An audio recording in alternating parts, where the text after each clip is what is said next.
On a déjà beaucoup parlé de ce dossier. Je vais du coup faire assez court et pour ça, je vais parler au nom de toutes les minorités angevines.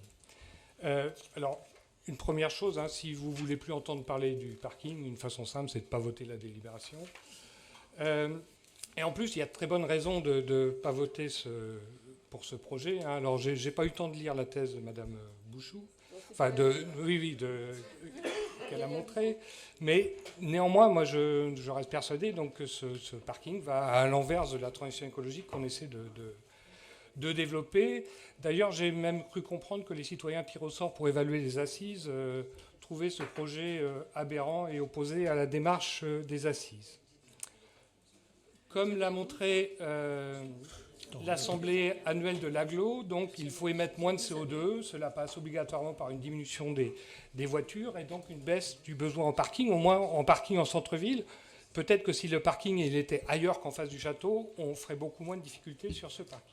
Je ne vais pas aller beaucoup plus loin sur le côté écologique, mais par contre, je vais revenir sur un autre sujet, puisque en présentant ce projet donc en mai 2022, M. Béchu avait dit il n'y aura pas 1 centime d'euro de dépenses portées par la collectivité.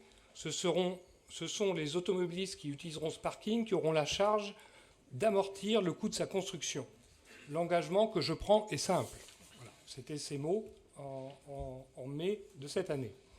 Alors les choses ont dû changer, puisqu'on découvre en lisant les annexes qu'en fait cela coûtera à LM donc 2 millions d'euros au moment de la construction, donc pour la réversibilité, mais bon, c'est au moment de la construction, donc on va payer pour ce parking, et en plus, tous les ans, ALM versera 150 kg pour les contraintes sur les tarifs.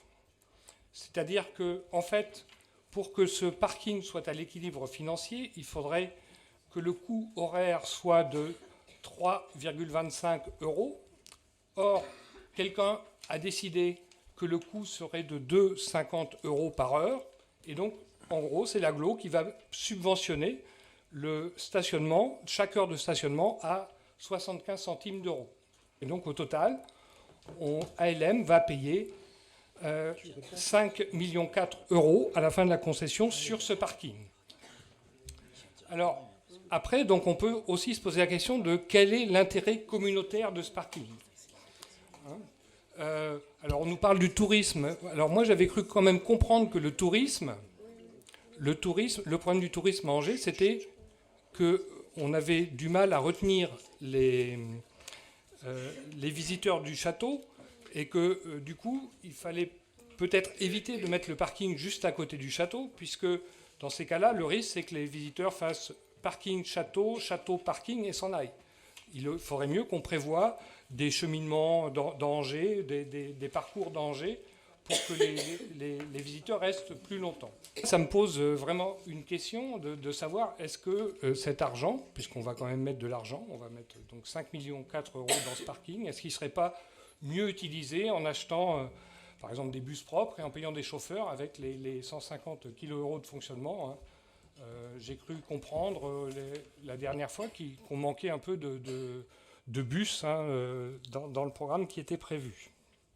Voilà, donc mes chers collègues, si vous ne voulez pas subventionner les automobiles en allant donc à l'encontre de la transition écologique, si vous ne voulez pas détruire les logements, puisqu'on n'en a pas parlé, mais dans les locaux actuels, il y a quand même 80 chambres de garde des pompiers, donc qu'il faudrait réhabiliter, mais voilà, plus 10 appartements familiaux. Donc on est dans une situation de logement tendu. Est-ce que c'est le moment de détruire des logements ?